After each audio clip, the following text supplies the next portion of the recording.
In 1992, you break a huge story that basically results in the resignation of the Senate Finance Committee Chairman, Bob Packwood.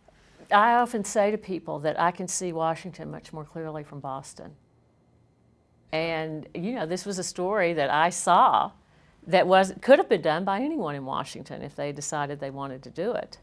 Senator Packwood's abuse of women, who worked for him in particular, the shared narrative was, this is a perk of power. This is what powerful guys do. They've been doing it for decades. So why are why is this a story now?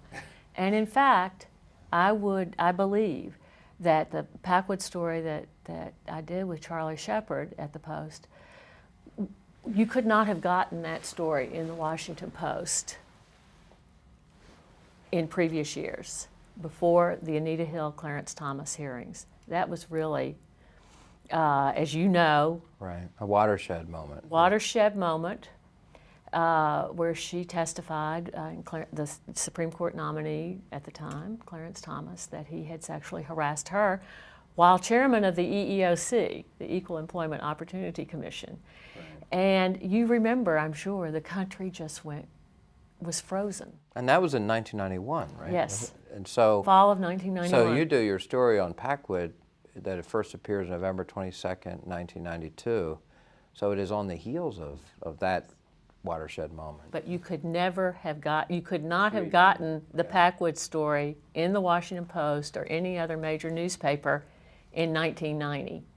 Suddenly, minds shifted, thinking shifted, just the way, that's how the world changes. Enough people change their minds about what reality is, the same way they did about the civil rights movement. Changed suddenly. It was one way, and then it was another way, when enough people changed their minds.